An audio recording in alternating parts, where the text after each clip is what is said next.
Saudara-saudariku yang terkasih, salam sejahtera bagi kita semua. Salam dari Roma, Italia. Saya sekarang persis di depan Basilika Santo Petrus, Vatikan. Beberapa hari ini kita dikejutkan oleh berita yang sangat dahsyat, di mana banyak sekali orang yang mencari atau mau menjadi seorang Katolik. Hal itu dipicu oleh wafatnya Bapak Paus Fransiskus. Beliau sangat menginspirasi banyak orang, dan terlebih juga dengan terpilihnya Paus baru, Paus Leo ke-14. Seperti diberitakan oleh Kompas, di seluruh dunia banyak sekali orang yang mencari bagaimana caranya menjadi seorang Katolik. Bahkan peningkatannya itu sangat tajam, di atas 300% ya, pencarian di mesin Google, di dalam internet. Banyak orang ya, dari seluruh dunia, rata-rata mereka mau bergabung dalam gereja Katolik. Mengapa? Karena mereka melihat bagaimana gereja Katolik menjadi jembatan untuk membangun persaudaraan, menjadi jembatan untuk membangun perdamaian, menjadi jembatan untuk menyuarakan keadilan, dan supaya perang ya di mana-mana dihentikan. Kemanusiaan harus menjadi fokus, harus disuarakan. Orang-orang terlantar, anak-anak, perempuan itu harus diperhatikan, terutama mereka di daerah-daerah konflik, di daerah-daerah perang. Jadi sangat luar biasa gereja Katolik ini menjadi agen untuk menyuarakan perdamaian, keadilan sosial. Tapi saudara-saudariku yang terkasih, tentu saja kita bersyukur bahwa banyak orang ya memilih menjadi Katolik. Tapi ada pesan untuk kita, bagaimana kita yang sudah dibaptis dalam gereja Katolik? Apakah hidup kita sungguh-sungguh menjadi inspirasi bagi banyak orang? Apakah teladan iman kita sungguh-sungguh menginspirasi orang banyak? Apakah tampak ya kualitas kita sebagai orang Katolik? Apakah tampak kualitas hidup kita bahwa kita ya menyebarkan ajaran kasih dari Yesus Kristus sendiri? Sehingga dengan demikian saudara-saudariku yang terkasih, kendati orang tidak membaca kitab suci kita, tetapi mereka bisa melihat ya isi kitab suci kita dari tindakan kita, dari tutur kata kita, dari keteladanan hidup kita. Nah, ini kita menjadi kitab suci yang hidup kalau kita sungguh-sungguh ya menghidupi dan melaksanakan hal yang demikian. Itu pesan untuk kita. Jadi marilah kita menjadikan hidup kita sebagai sungguh-sungguh teladan di dalam iman, teladan di dalam menyuarakan persaudaraan, dan bukan justru ya menyuarakan perpecahan. Tindakan-tindakan kita harus bebas dari ya sikap-sikap yang justru menabuh genderang perpecahan.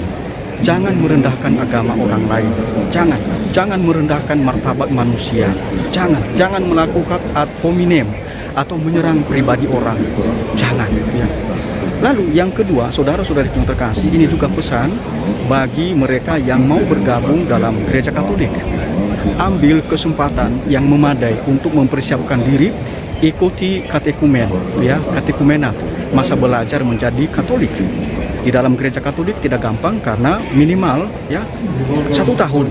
Ya memang di beberapa keuskupan kalau mereka ya sudah dianggap ada pengetahuan ya mengenai kekristenan maka bisa 6 bulan. Tetapi harus diperhatikan karena ada ujian kecil-kecilan di akhir dari masa katekumenat itu. Kalau lulus baru masuk ke tahap untuk dipersiapkan menerima baptisan atau diterima secara resmi dalam gereja Katolik. Tapi pesannya untuk Anda yang mau menjadi anggota gereja Katolik, jangan pernah menjelek-jelekan agama yang Anda tinggalkan. Jangan pernah lakukan itu. Jangan merendahkan agama itu juga. Jangan. Mengapa? Karena nanti itu akan mengganggu dan menjadi batu sandungan bagi kita. Jangan pernah menjelek-jelekan agama orang lain, dan terutama agama yang Anda tinggalkan. Cintailah mereka, karena yang kita ikuti dalam gereja Katolik bukan manusia, tetapi Tuhan Yesus sendiri yang mengajari kita mengenai cinta kasih. Kalau kita memperhatikan berita dunia pada bulan April 2025 yang lalu, pada malam Paskah ada sekitar 17.800 orang menerima baptisan di dalam gereja Katolik hanya di Prancis. Anda bayangkan, luar biasa banyak ya yang menjadi Katolik. 17.800 orang. Dan sebagian besar di antara mereka yang mau menjadi Katolik itu ya adalah kaum muda. Luar biasa. Jadi kaum muda itu mencari Allah. Dan kalau kita melihat lagi itu di Inggris, saudara-saudari yang terkasih, kaum muda Inggris juga banyak yang menerima baptisan pada malam Paskah tahun 2025 ini. Jadi luar biasa. Jadi saudara-saudara yang terkasih, jadi marilah kita sungguh-sungguh ya menjadikan hidup kita teladan bagi orang lain. Sehingga dengan demikian kalau mereka melihat hidup kita, maka mereka terinspirasi. Mereka mengatakan, oh begitulah ajaran Kristus yang dihidupi oleh orang Katolik. Saudara-saudara yang terkasih, kalau kita membaca kitab suci di dalam gereja perdana, karena ya gereja perdana itu mereka saling mengasihi, ya, ikut perayaan Ekaristi, lalu mewartakan sabda, hidup mereka baik, saling mendukung satu sama lain, maka jumlah mereka dari hari ke hari itu semakin bertambah. Jadi kualitas seperti ini yang juga harus kita miliki, saudara-saudara yang terkasih. Kita juga mendengarkan ya berita di Amerika Serikat bahwa banyak sekali ribuan orang yang menerima baptisan pada malam Paskah tahun 2025.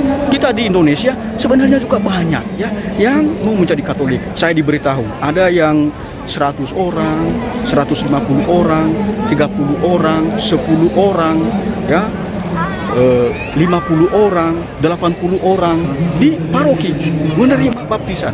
Nah, sekali lagi saudara-saudari yang terkasih, pesan saya bagi saudara-saudari yang mau menjadi Katolik, jangan pernah menjelek-jelekan agama yang Anda tinggalkan.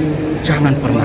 Dan juga harus Anda berjuang menjadi jembatan persaudaraan, jembatan untuk membangun kesatuan. Jangan pernah menabuh genderang perpecahan dan jangan pernah ya menjelekkan agama orang lain. Saya sebenarnya sedih juga ya melihat beberapa orang yang mengaku ya pengikut Kristus, tetapi pekerjaan mereka di media sosial ya, di TikTok, di YouTube justru merendahkan orang lain. Ya, sering sekali saya dengarkan demikian. Ada yang mengatakan gereja Katolik itu menuhankan Maria, ada yang mengatakan gereja Katolik itu menyembah Bunda Maria. Bagaimana mungkin Anda menyimpulkan hal yang tidak dilakukan dan tidak diimani dan tidak diajarkan oleh gereja Katolik, tapi Anda juga menyimpulkan itu dan ya menyerang orang Katolik seperti itu. Nah, tentu saja kita sebagai orang Katolik jangan membalas ya tindakan negatif itu, tetapi justru kita ya membela iman kita tentu saja dengan sopan, dengan santun, tetapi juga dengan kesaksian hidup kita ya. Kita tetap membela iman kita, mewartakan iman kita, menjelaskan dengan bahasa-bahasa penuh kasih, bahasa-bahasa sederhana kepada mereka yang meragukan iman kita. Mengapa saudara-saudariku yang terkasih? Iman itu tidak hanya aktivitas pengetahuan, tidak hanya ya mengetahui aktivitas akal budi, bukan hanya itu, tetapi justru datang dari hati kita, ya, dari iman kita, dari kedalaman jiwa kita. Nah, ini yang lebih penting ya. Semoga sekali lagi kita jangan pernah menjelek-jelekan agama orang lain. Jangan ya. Yesus Kristus justru meminta kita untuk membangun persaudaraan, membangun perdamaian, mencintai semua orang, bahkan hingga musuh-musuh kita ya. Kita cintai, kita berkati mereka. Itu saja saudara-saudari yang terkasih, semoga ya katekese yang sederhana ini sungguh-sungguh kita dengarkan dan kita sebarkan kepada sebanyak mungkin orang. Kaum muda, salam bagi Anda ya. Pertahankan ya, setialah di dalam iman gereja Katolik. Kalau banyak hal yang belum Anda ketahui mengenai iman Katolik ya, pelajarilah. Pelajari dengan baik. Sekarang di media sosial, di internet, Anda bisa ya mempelajari ajaran-ajaran pokok gereja Katolik itu. Ikutilah, pelajarilah, dan hidupi juga ajaran gereja Katolik itu. Ingat, sumber iman kita adalah tradisi suci, ya, kitab suci dan magisterium gereja atau ajaran resmi gereja. Tapi saudara-saudara yang terkasih, banyak orang yang belum mengetahui apa maksud dari tradisi suci. Tradisi suci itu bukan tradisi nenek moyang, Bukan, tetapi justru datang dari Yesus Kristus, dari kata-katanya, dari perintahnya, dari tindakan-tindakannya, lalu diteruskan kepada para rasul, dan para rasul meneruskan kepada kita hingga sekarang. Maka kalau lihat tradisi suci itu, ya misalnya seperti sakramen-sakramen. Mengapa? Karena sebelum kitab Perjanjian Baru ditulis, sudah dilaksanakan sakramen-sakramen itu, ya. Lalu juga contoh lain dari tradisi suci seperti misalnya Allah Tritunggal, ya. Doktrin Allah Tritunggal itu, kalau Anda membaca kitab suci tidak ada bulat-bulat, ya. Dikatakan oh ini Allah Tritunggal, berarti ada konsep Allah Tritunggal itu di dalam kitab suci. Pada akhirnya, ya, tradisi suci itu ada yang ditulis di dalam kitab suci, tetapi juga ada yang tidak ditulis dalam kitab suci, tetapi akhirnya bapak-bapak gereja itu menulis di dalam dokumen-dokumen atau di dalam tulisan-tulisan mereka, sehingga kita ketahui sampai sekarang.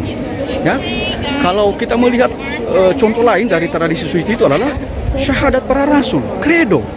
Itu adalah warisan tradisi suci, gitu ya.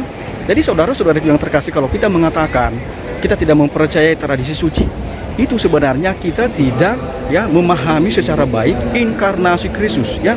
Firman menjadi manusia, sabda menjadi manusia, dan firman yang menjadi manusia itu adalah Yesus Kristus, dan Yesus Kristus itu berkata-kata, ya, berbicara kepada para rasul, kepada semua orang, ya, dan kata-katanya itu, perintah-perintahnya itu, itulah yang diteruskan secara lisan. Karena puluhan tahun, ya, setelah wafat Yesus Kristus itu belum ada kitab Perjanjian Baru, belum ada, belum ditulis, ya. Maka pasti, ya, para rasul, ya, menggunakan tradisi suci untuk mewartakan ajaran Yesus, sabda Yesus, firman Yesus, tindakan-tindakan Yesus. Jadi itu saudara-saudari yang terkasih, dan itu sebenarnya bisa kita baca di dalam kitab suci, dasar dari, ya, tradisi suci itu yang ada di dalam kitab suci, yang Anda bisa baca di dalam 2 Tesalonika misalnya, atau di dalam ajaran-ajaran Rasul Paulus, dan juga di dalam Injil, ya.